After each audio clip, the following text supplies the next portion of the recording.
Well, hello there, I'm Papa John, and welcome to my channel. And we are continuing with the 25 slashing Santas of Christmas. And these will be the final 4 of the slashing Santas. I talked about 5 classic Santa slashers that were not Silent Night, Deadly Night. I talked about 4 evil European Santa Clauses. I talked about 5 modern killer evil Santas from the 2010s. I talked about 7 Silent Night, Deadly Night films. That leaves us at 21. And these are the last 4. As today, I will be bringing you 4 Santa slashers from the 2020s. The most recent ones outside of the new Silent Night, Deadly Night, which was featured in the Silent Night, Deadly Night video. And if you want to check out all of those other videos, feel free to check out my playlist and my channel. And hit that subscribe button, the like button, and the notification bell as well, so you can stay up to date with moi, Papa John. And without further ado, let's get into 4 2020s Santa slashers. Now, a couple of videos ago when I did 5 modern evil Santa movies, I talked about a little film called Once Upon a Time at Christmas. Now, I told you straight up, it's not a good movie, but it has a great story and a great concept, and I wanted to highlight that because I want people to see the idea, so hopefully one day someone can take that idea and make a great movie out of it, because it is a great story and concept. Well, that movie, that Killer Santa movie, even though the film itself wasn't great, but the concept and story was, and apparently that was enough to get it a sequel. Because in 2020, The Nights Before Christmas came out, which featured the same Killer Santa as well as his sidekick, Mrs. Claus. Because essentially, this series is about this essentially Harley Quinn-esque character dressed up as Mrs. Claus and this crazy madman dressed up as Santa Claus. And in the first movie, Once Upon a Time at Christmas, their killing spree and their murder spree is sort of done in conjunction with the 12 Days of Christmas song. So like on the first day, he kills someone with the last name Partridge in a pear tree, and so on and so forth. Well, in this version, they're trying to base it off of the 'Twas the Night Before Christmas story and song. It doesn't work very well conceptually in terms of a murder investigation. So I don't think the concept is as good as Once Upon a Time at Christmas. That being said, they upped the ante in all of the other factors. This is definitely a better movie overall. I don't think the story or concept is quite as good, but they seem to have either better resources or they make better use of the resources they do have to give you a much more enjoyable watch. And I think one of the biggest factors with that is in the first movie, you don't get a lot of the Simon Phillips performance as a crazed Santa Claus until like the very end. And he was the only real good actor or good performance in that movie. And in this version, they make him much more front and center. He gets a lot more screen time in The Nights Before Christmas, making it a much more enjoyable watch. Plus, all of the other actors do a much better job in this version. I think the kills are much better executed. You know, the first version, it was more, you saw the aftermath, but you didn't really see much building up to it outside of a couple of moments. And there was a moment with like a CGI arrow through a heart in the first one. You don't get quite as much of that here, but you do get some really good kills. There's one kill at the first kill, essentially, is really well executed, and the build up to it in the scene was really good. And there's another surprising kill where I think they kind of found a creative way to kill someone off in a fun way without having to spend money on effects. So they have like sort of a fake out axe kill that's actually very well done because it doesn't end up actually being an axe kill. That being said, it's still not a great movie.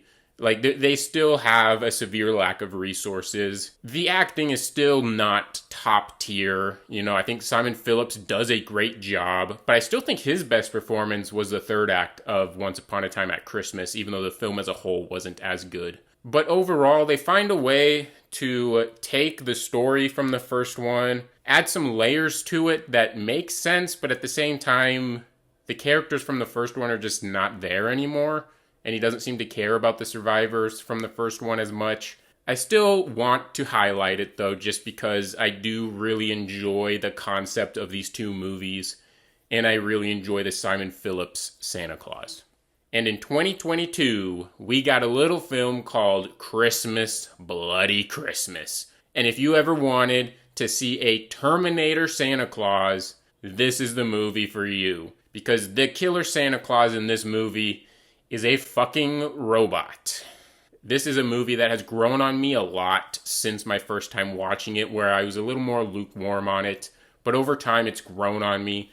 I really enjoy the two main characters here. They're just a couple of metalheads. You know, I'm not a metalhead myself, really, but I do really enjoy metalheads in movies. And then, you know, one of their friends works at like this toy store that has this state-of-the-art robotic Santa, so they don't necessarily have to hire a man in a Santa suit. And, well, this AI robot Santa gets a mind of his own and just kills everybody. Now, this is a movie with a very grindhouse look to how it's shot that I do really enjoy. Mixed in with the neon lightings, you get a very cool visual aesthetic with this movie. The acting it's not as bad as like the previous movie I just talked about, but you know, it's still not state of the art. The main two characters are really good at their roles. Side characters, they're serviceable enough, and then the cop characters are unfucking bearable though. For as great as this movie is at times, when you get into especially the third act, there's a specific cop with glasses on that is one of the most annoying characters in horror, in my opinion. I can't stand that fucking cop at all whenever he's on screen. The actual, I think sheriff, he's not great either. He's also kind of annoying, but he's nowhere near as bad as the one that's wearing the glasses. I forget the character's name, but can't stand that guy. I don't necessarily think it's the performance, the character itself. But overall, you do get some very gnarly carnage candy in this movie. And so, I highly recommend Christmas, Bloody Christmas. You know, it's not a 5 out of 5. You know, it's probably, a 3.5 out of 5 or something like that. But I really highly recommend this to slasher fans out there looking for some holiday fun. Especially if you want something different than just a crazy man putting on a Santa costume.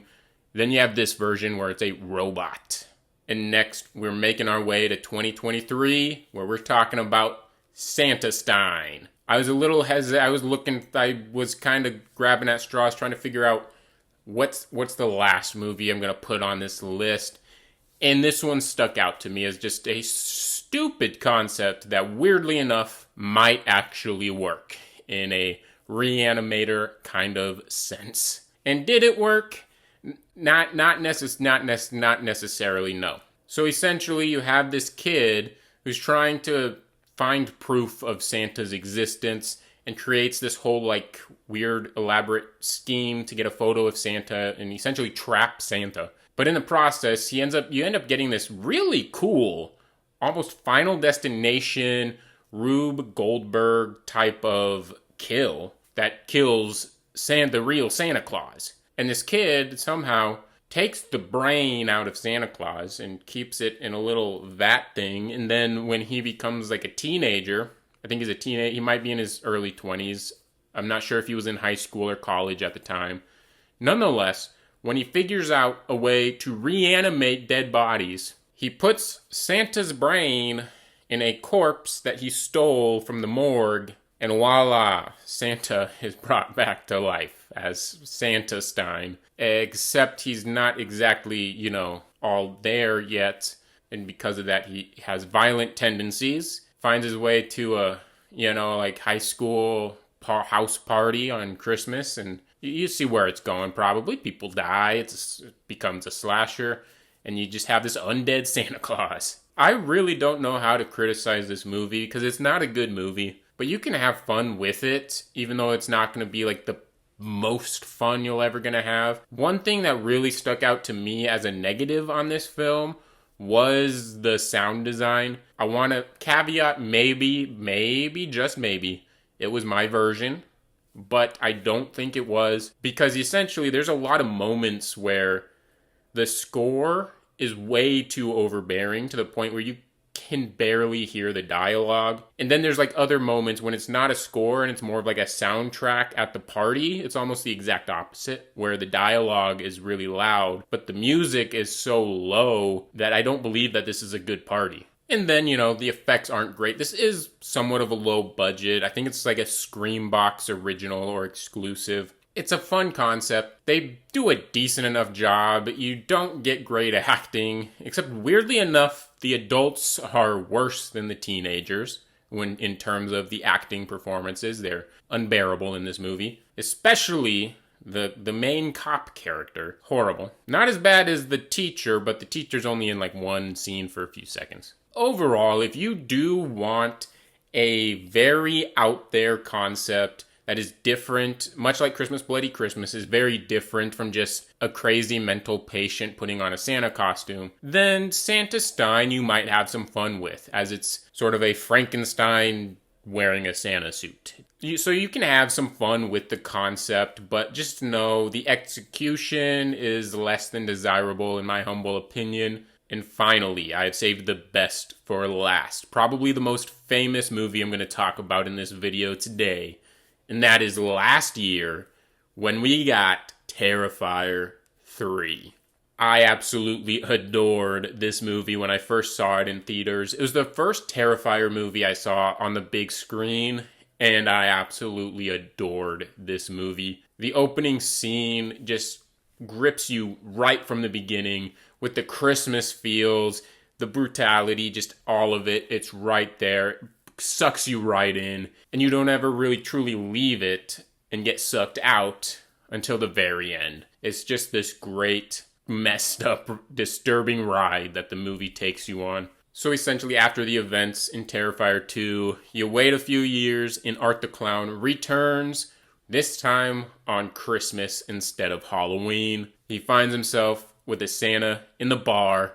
That is a great scene with some great comedy, and I love this movie to death. And one of the reasons I love this movie to death is because of David Howard Thornton. David Howard Thornton's performance as Art the Clown, especially in the third movie, I find mesmerizing. How he's able to go from comedic fun to terrifying and absolutely horrifying in the blink of an eye in the same cut.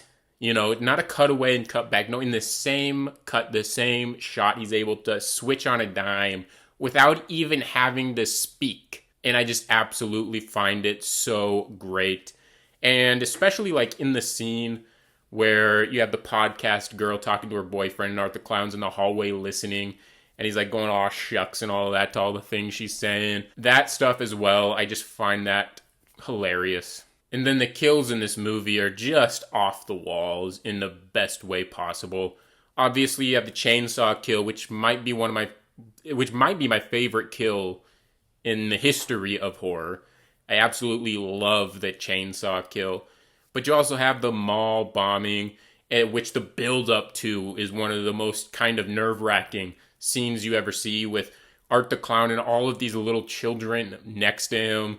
It's extremely nerve-wracking because something horrible is about to happen. And then you have the scene in the bar with Santa. You have the opening scene at the suburban house. There's so much greatness in this movie. And just personally, I really love how these Terrifier movies are taking sort of the early 2000s extreme gore and torture style of horror and finding a way to mix it in with sort of a 2010s superhero blockbuster comic book-esque storytelling. And as someone who loves both of those things, I just love how seamlessly Damien Leone is putting them together to create this just like disturbing, epic, almost comic book story in these Terrifier movies. And to any slasher fan out there, there is no better recommendation, in my opinion, than Terrifier 3 if you're looking for a Christmas slasher. Just Art the Clown wearing a Santa costume, that's all you need.